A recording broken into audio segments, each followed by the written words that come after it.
मात्र ये एक चीज़ आज से ही दूध में उबालकर सिर्फ 10 दिन के लिए पी लीजिए। इसके इतने फ़ायदे आपको मिलेंगे जिसका अंदाज़ा लगाना भी आपको बहुत मुश्किल है। अगर इसे आप मेरे बताए तरीके से 10 दिन तक लेते हैं तो इससे शरीर की कमज़ोरी दूर होती है। इसके अलावा नसों का सुन्नपन और ब्लॉकेज खत्म होता है, जोड़ों के दर्द की समस्या दूर होती है, नींद बहुत अच्छी आती है, बाल झड़ने बंद हो जाते हैं, आंखों की रोशनी बढ़ती है, डाइजेशन इंप्रूव होता है, गट हेल्थ इंप्रूव होती है इसका मतलब है। इसके अलावा अगर यूरिन से रिलेटेड कोई समस्याएं हैं तो उसमें भी लाभ मिलता है, बाल झड़ने बंद होते हैं और शरीर पर एक अच्छा सा ग्लो आता है।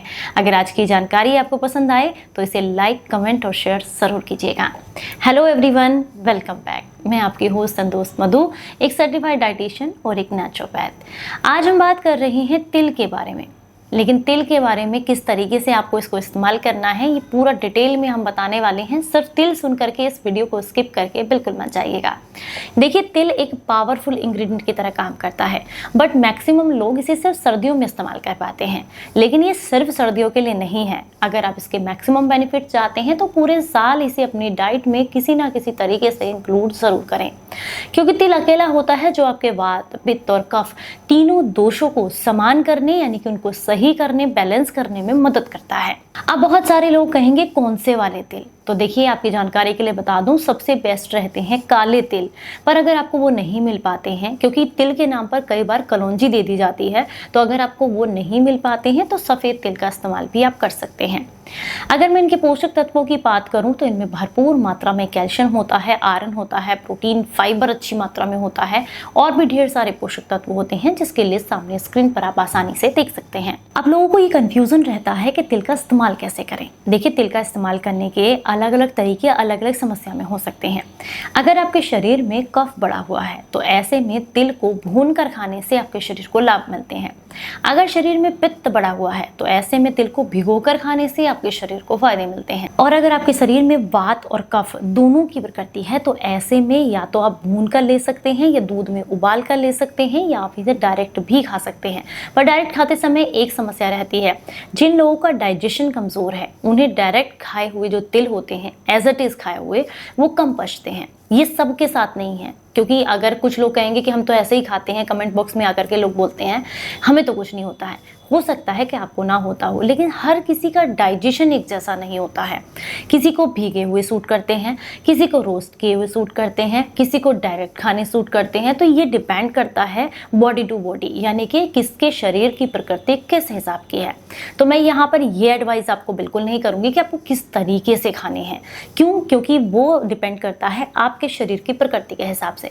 पर मैं आपको समस्याओं के बारे में ज़रूर बताऊंगी कि किस समस्या में किस तरीके से आप ले सकते हैं। अगर मैं बात करूं अपच, गैस, एसिडिटी, ब्लॉटिंग, खाना न पचना, इन लोगों को अगर समस्या है तो सबसे ज़रूरी रहता है कि ये लोग तिल को हल्का सा भून लें। हल्का सा भूनने से मेरा मतलब है बहुत ही धीमी आंच पर भूनना है आपने, और बहुत ज़्यादा सुनहरे करने तक नहीं भूनना है, क्योंकि तिल का जो ओरिजिनल ऑयल है जो आपको बेनिफिट्स देने वाला है, अगर आप इन्हें ज़्यादा भून लेंगे या तेज़ आंच पर भून लेंगे तो वो जो है वहीं पर समाप्त हो जाता है, फिर इसके मैक्सिमम बेनिफिट्स आपको नहीं मिलते हैं। तो आपने हल्का सा इनको भून लेना है। भून का ठंडा होने के बाद किसी कांच के जार में भर के रख लें। अब खाना खाने के बाद आप इन्हें 1 चम्मच चबा चबा करके खाएं। दिन में एक ही बार खाने हैं, इस बात का ध्यान रखें। कोशिश करें दोपहर के लंच के बाद खाएं, लेकिन समय नहीं मिलता है तो रात के डिनर के बाद भी खा सकते हैं। अगर आप इस तरीके से लेते हैं तो आपके पेट से संबंधित सारी की सारी समस्याएं जो हैं वो जड़ से खत्म हो जाती हैं। अब हम बात करेंगे उनके लिए जिनके शरीर में पित्त की प्रकृति तो ज़्यादा है, लेकिन साथ में वात की भी दिक्कत है, जोड़ों का दर्द भी है, तो उन्हें ये दूध के साथ लेने चाहिए। दूध के साथ कैसे लेना है? आपने 1 गिलास दूध लेना है, लेकिन इसके लिए पैकेट वाला दूध बिल्कुल भी मैं अलाउड नहीं करूंगी, वो आपको नहीं लेना है। अगर आपके घर में दूधिया दे करके जाते हैं दूध, यानी कि जो आते हैं दूध देने वाले भैया, वो अगर आप ये इंश्योर कर सकते हैं कि वो दूध प्योर है तो ही मैं कहूँगी, सजेस्ट करूँगी कि दूध के साथ लें। अदरवाइज बिल्कुल भी दूध के साथ लेने की ज़रूरत नहीं है। दूध के साथ लेना मैं सिर्फ उन लोगों के लिए बता रही हूँ जिनके घर में गाय या भैंस पलती हैं और वो सामने का दूध लेते हैं, या फिर सामने का कहीं से लेकर के आते हैं। प्योर देसी गाय का दूध अगर आपको मिल जाता है तो बेस्ट क्वालिटी का है, वो असर भी आपको ज़्यादा करेगा, शरीर पे उसके बेनिफिट्स भी ज़्यादा दिखाई देंगे। पर अगर भैंस के का दूध इस्तेमाल कर रहे हैं तो पहले पका लें, पकाकर मलाई सेपरेट कर दें और उसके बाद टोन्ड मिल्क जो हो जाता है उसको आप इस्तेमाल करें।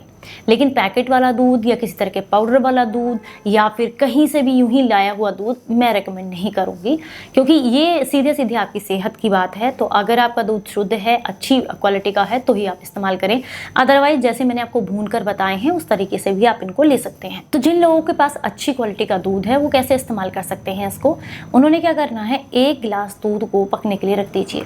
पकने के बाद जब उसमें हल्का सा उबाल आना शुरू हो उस समय पर उसमें आधा चम्मच सौंठ डाल दें। इससे दूध का डाइजेशन बढ़ जाता है और जोड़ों के दर्द में, हर तरह की समस्या में आपको लाभ मिलता है। ब्लॉकेज हो या मांसपेशियों का दर्द, इसमें आराम मिलता है। और साथ में आपने क्या करना है, आधा चम्मच या 1 चम्मच तिल भी इसके अंदर डाल देने हैं दूध को पकते समय। उसके बाद जब 3-4 उबाल इसके अंदर आ जाते हैं, गैस को बंद कर दें और अपनी आवश्यकता अनुसार इसमें या तो धागा मिश्री, देसी खांड या शक्कर मिला करके आप इस दूध को गुनगुना रात को सोने से पहले लें। ये उनके लिए फायदा करेगा जिन्हें पित्त की समस्या काफ़ी ज़्यादा है या फिर जोड़ों में दर्द की दिक्कत, मांसपेशियों की दिक्कत, नींद ना आना, चिड़चिड़ापन, बार बार नींद खुलना, बार बार यूरिन आना, ये समस्याएं जिनको हैं उनके लिए ये बहुत फायदा करता है। इसके अलावा जिनकी हड्डियों से कट कट की आवाज़ आती है उन्हें दूध के साथ इसको रात को ज़रूर लेना चाहिए। इसके अलावा कुछ लोग सवाल करेंगे ना तो हमें दूध में सूट करता है, ना ही हम इसे ऐसे ले सकते हैं, चबा कर खा सकते हैं रोस्ट करके, तो हम कैसे खाएं, क्योंकि हमारे शरीर में पित्त बहुत ज़्यादा बढ़ा हुआ है, हम तिल खाते हैं तो एसिडिटी होने लगती है। आपके लिए भी सॉल्यूशन है। आपने क्या करना है, तिल लेने हैं और 1 चम्मच उन्हें जो है 1 या 2 बार पानी से वॉश कर दीजिए और 1 गिलास पानी के साथ रात को भिगो कर रख दीजिए। लेकिन एक बात का विशेष ध्यान रखिएगा, इसे जब रात में भिगो कर रखेंगे तो हल्का सा खरल में डालकर क्रश कर लीजिएगा ताकि इनके पोषक तत्व पानी में आसानी से आ सकें। अब रात भर उन्हें भीगे रहने दीजिए। अगले दिन सुबह या तो जो आपके जार में आपने डाले हैं तिल, उन्हें थोड़ा सा मिक्सी में डालकर घुमा लें ताकि और बारीक हो जाए, या फिर यूं भी पानी में घोल लें और अच्छे से इस पानी को पी लें। छानना नहीं है इस पानी को, इसका ध्यान रखना है आपने। इस पानी को जब आप लेंगे और इस तरीके से तिल को आप लेते हैं तो शरीर में गर्मी नहीं करते हैं, पर इसके बावजूद भी अगर आपको गर्मी कर रहे हैं तो आप ना लें, क्योंकि ये आपके शरीर के लिए नहीं बने हैं।